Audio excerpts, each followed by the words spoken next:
émission de culture qui vous permet de vous informer sur ce qui se fait ici et ailleurs. C'est naturellement Culturama. Chers téléspectateurs, soyez les bienvenus. Aujourd'hui, nous allons explorer le monde du pagne africain en partant du Gabon pour la Côte d'Ivoire et pour finir dans l'Occident, voir comment les grandes stars de la musique américaine arborent cette identité culturelle africaine, notamment le pagne. Dans la rubrique Invité, nous recevrons deux Gabonaises qui ont décidé de moderniser ce tissu africain. Et c'est tout de suite.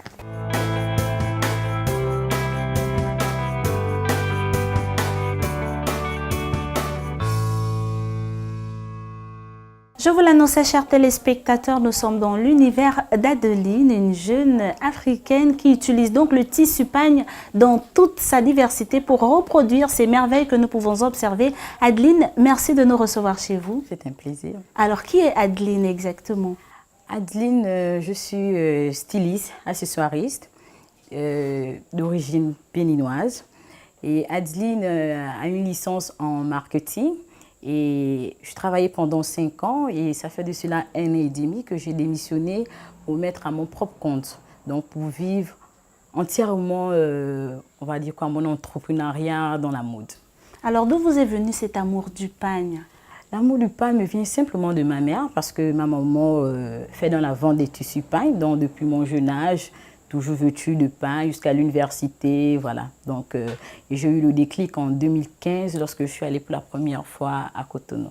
Alors vous dites être dans le monde du pagne depuis votre enfance. On comprend par là que vous connaissez certains noms des tissus pagne. Lesquels? Bien sûr. Par exemple, ce que vous avez porté en blouson bombers, c'est mon sucre blanc. Et ensuite, là, vous avez du wax, mais écaille. Et derrière, vous avez du bourgoulan. Ça, c'est un tissu africain, du bourgoulan qui signifie simplement la terre. Et à côté de vous, vous avez le disque. Voilà. Celui-là? Oui. Très mignon d'ailleurs. Combien de temps ça vous prend pour réaliser un tel blouson? On va dire 1 heure. 1 heure, par là. Alors Adeline, vous êtes depuis 1 an dans ce milieu. On sous-entend également que vous avez participé à plusieurs événements, notamment au Gabon, peut-être à l'extérieur aussi. Bien sûr, je suis dans le milieu, ça fait de cela 2 ans. Donc 1 an que je le vis pleinement. Oui, je participe à plusieurs événements, à l'international comme ici. Déjà à l'international, j'ai déjà participé au défilé à la Nuit du Silice à Cotonou, à Tema Fashion au Ghana, Fashion Week à Lomé, ici aussi plein d'événements comme cette semaine, la Fashion Week et la Fashion Kid à Libreville. Alors on constate en regardant vos différentes œuvres que le vêtement domine. Bien sûr. Pourquoi? Le vêtement domine parce que, excusez-moi, c'est un peu du marketing, le vêtement passe plus rapidement que des accessoires. Facilement, quelqu'un peut acheter chaque mois un vêtement, s'il y a une nouveauté, une nouvelle sortie, mais qu'un accessoire. Parce que en tant que femme, je peux utiliser le même sac tout le temps. Mais un vêtement, je ne peux pas le porter chaque jour. Donc le vêtement, c'est parce que le vêtement, on le change à tout moment. Voilà. Alors sans vouloir vous demander de citer votre marque, quel est votre objectif final? Mon objectif final, au départ, j'ai commencé avec une boutique. Ça n'a pas été facile, je fermais. Donc, je fais un atelier à domicile, donc un showroom à domicile. Donc, mon objectif final, c'est d'avoir une grande boutique et de ne pas se limiter simplement dans les vêtements ou des accessoires que nous pouvons le voir. Donc, je fais des accessoires de maison, toutes sortes, tout ce qui est possible de faire avec le tissu pagne. Donc, voilà. Donc, comme là, vous avez déjà des tasses, vous avez des blocs-nocs, des babouches, donc tout ce qui est possible avec du tissu pagne. Donc, c'est ça mon objectif. Et à la longue, pourquoi ne pas créer un centre de formation dans la mode et dans les accessoires, donc on va dire accessoirisme, parce qu'ici au Gabon, on n'en a pas.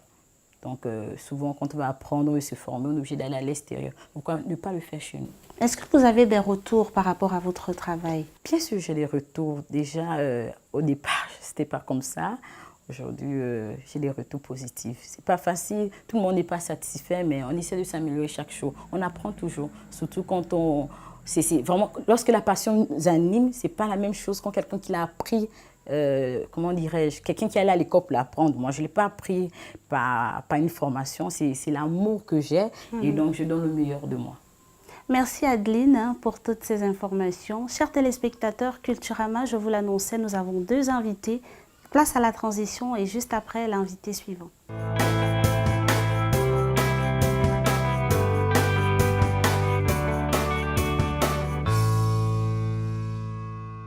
Et Aujourd'hui, chers téléspectateurs, nous sommes dans la commune d'Ovendo, précisément dans le 2e arrondissement de cette commune, en compagnie d'une jeune Gabonaise qui a décidé donc d'utiliser le tissu pagne africain pour faire ces beaux objets que nous allons découvrir à l'instant. Bonjour. Bonjour. Présentez-vous. Alors, je suis Anistel Sougou. Je suis une jeune Gabonaise, comme vous l'avez dit, biologiste de formation et passionnée par tout ce qui est, comme vous pouvez le voir, accessoires en pagne africain et matière ethnique. Alors, depuis combien de temps vous vous êtes lancée dans cela? Alors, je ne sais pas exactement depuis combien de temps je fais ça. Ça passe plutôt vite.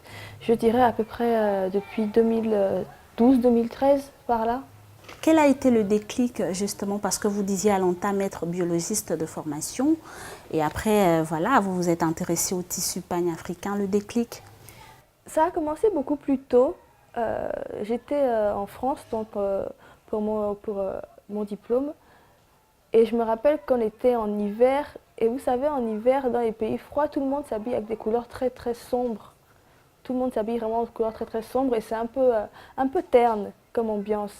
Et là, j'ai repensé à mon pays, j'ai repensé au pagne et aux couleurs vives tous les jours. Et je me suis dit que je voulais apporter à mes vêtements, à mon style, une touche africaine.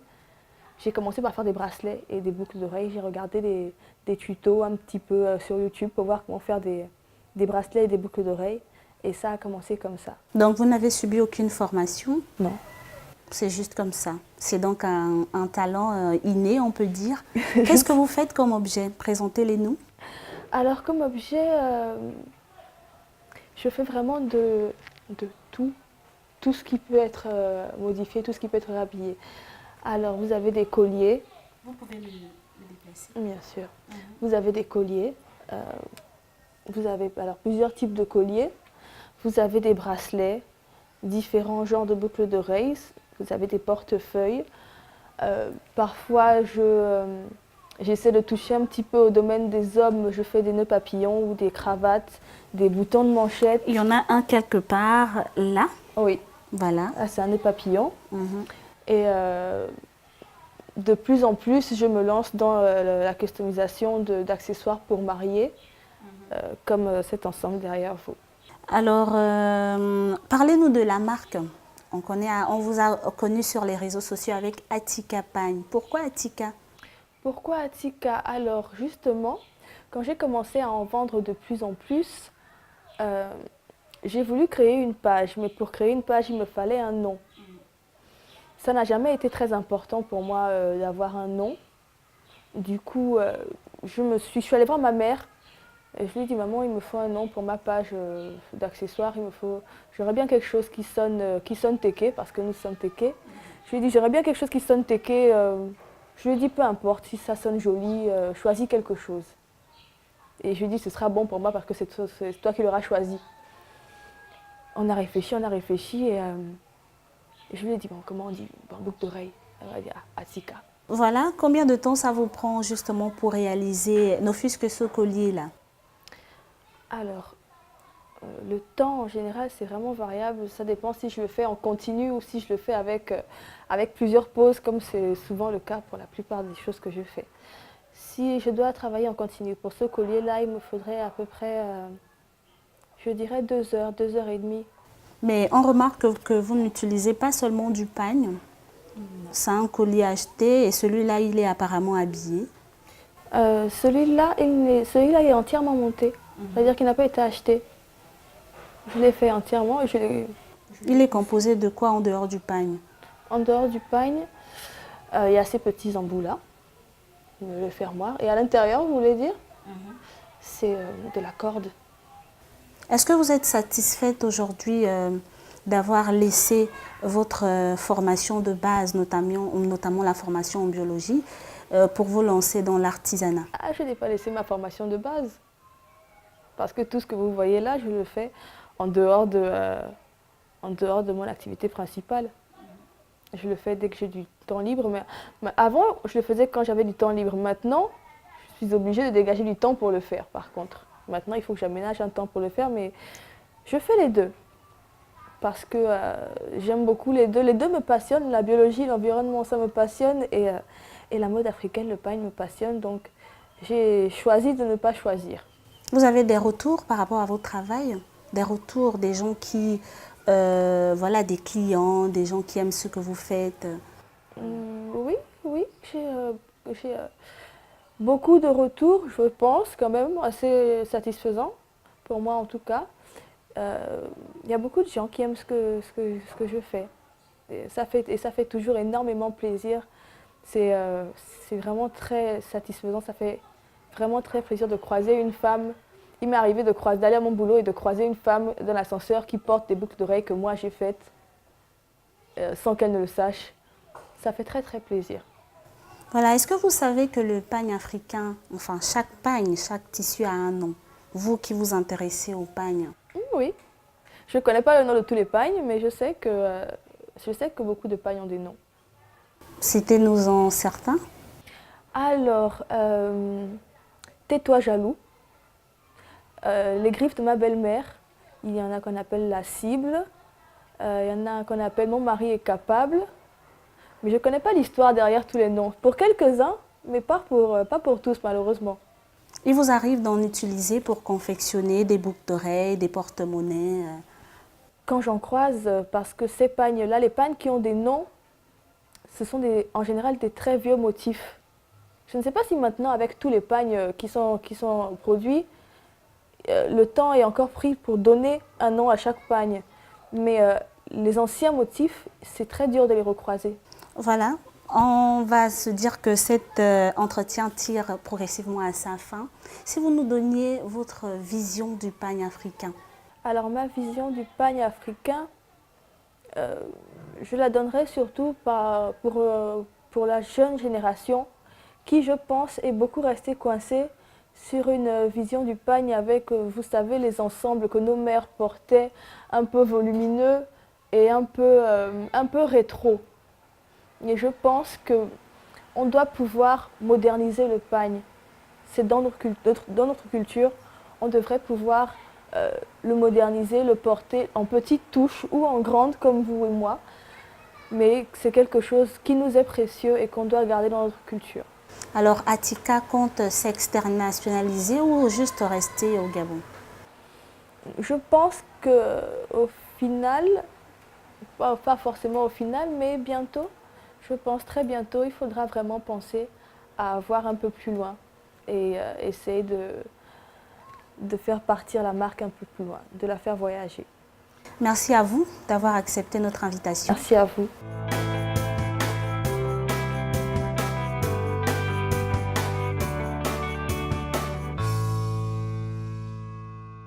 Après le Gabon, nous nous sommes entretenus avec deux talentueuses dames qui ont décidé de valoriser et de moderniser le tissu pagne. Allons du côté de la Côte d'Ivoire pour découvrir les noms attribués au pagne africain.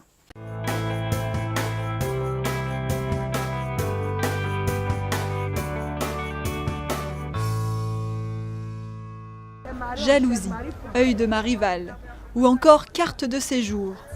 En Côte d'Ivoire, les différents noms donnés au pagne sont souvent inspirés d'héroïnes de séries télé ou de faits de société. Ça, c'est Marie Ingrat. Bon, je préfère ce pagne-là que lui.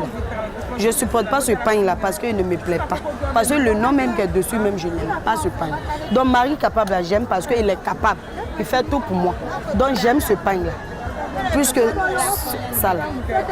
Chaque mois, des dizaines de nouveaux motifs apparaissent sur les marchés. Mais depuis quelques années, le secteur du pagne doit faire face à la concurrence venue des pays asiatiques.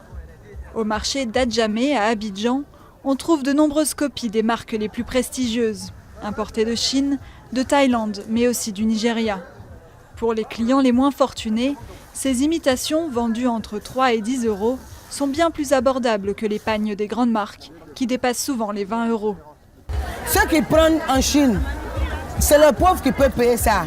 Il y a des gens aussi qui sont riches, ils payent ça. Ça dépend des moyens. Ça dépend des moyens. Il y a des pays qui sont hollandais. Tout le monde ne peut pas payer hollandais.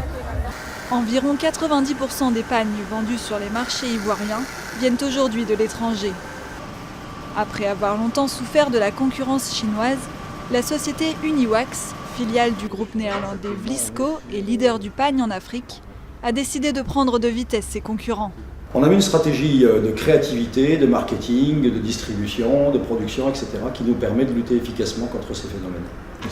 En gros, si vous voulez, on crée plus vite que le copieur ne copie. Et on fait un produit d'un rapport qualité-prix apprécié par les consommateurs. Dans un marché en pleine expansion, l'entreprise espère augmenter sa production de 70% d'ici 5 ans. Preuve qu'avec ses noms fantasques et ses belles couleurs, le pagne se porte bien et pourrait un jour débarquer en force en Europe. Bon, ça c'est jalousie. Comme vous voyez les deux oiseaux s'affronter, oui. C'est comme ces deux femmes qui veulent s'affronter. Vous voyez les deux oiseaux qui se font face. Oui. Ça c'est ton pied, mon pied. Ça, ton pied, mon pied. Oui. Elle a vu son mari sortir, elle dit aujourd'hui je protège joli pain. Voilà ton pied, mon pied. Nous sortons ensemble. Nous sortons ensemble aujourd'hui. Ça s'appelle grotto. Grotto. Avant, les pauvres n'arrivaient pas à acheter. On appelait certains trucs grotto, ceux qui avaient les moyens. Son mari est grotto, voilà. C'est pas n'importe qui. Celui-là, ça s'appelle génito. Au temps de nos parents, il y avait des âgés qui sont riches qu'on les appelait des grottos. Les jeunes qui en ont un peu aussi, on les appelait des génitos. Et que sa femme porte ça, on appelait ça génito. Voilà. Homme ingrat. Normalement, c'est homme ingrat envers Dieu. Mais les femmes ont préféré que ça soit l'homme garçon. Oui. Réellement, c'est homme ingrat envers Dieu. Les malinqués appellent ça d'où son prin, exploser le cœur de l'ennemi. Ce n'est pas toutes les femmes qui arrivent à acheter. Donc, c'est celle qui achète, là, elle va faire exploser le cœur de ses ennemis. Voilà. Sinon, on appelle ça tableau, mais les femmes malinquées appellent ça d'où son prin. Voilà. En Djoula, quoi. On a plein même de femmes qui arrivent qui ne savent même pas qu'est-ce que c'est les pains. Ils voient les pains, ils ne font pas la différence. C'est pas qu'est-ce que Itaguette, qu'est-ce que Hollandais.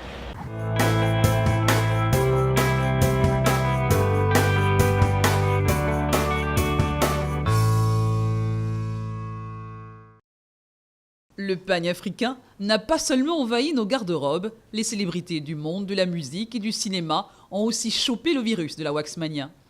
Pour faire connaître davantage le pagne africain, rien de tel qu'une star mondiale. La mode du pagne africain bénéficie de l'aura de certaines célébrités telles que Rihanna, Beyoncé ou encore Lupita Nyong'o. Le virus du pagne a conquis les cœurs des célébrités. Jadis réservé aux cérémonies traditionnelles africaines ou encore porté lors d'occasions spéciales, le pagne africain est désormais porté sous plusieurs formes, longues, courtes, accompagnées d'un haut ou encore sous forme de pagne. Le pagne africain est très loin des coupes contemporaines qu'on lui connaît aujourd'hui. Chacun y met un peu de lui et beaucoup d'ailleurs, une touche de plus en plus personnalisée. Le pagne s'est exporté sur le continent européen, puis sur le continent américain, grâce à la diaspora africaine. De nombreux artistes et créateurs africains ont également contribué à asseoir le pagne dans les habitudes vestimentaires. Le mouvement Wax Fabrique est en route et rien ne semble pouvoir l'arrêter. Voilà, chers téléspectateurs, vous l'aurez compris à travers ce rendez-vous que le pagne africain a conquis le monde entier. Dans l'espoir de vous avoir servi, on se dit à très bientôt.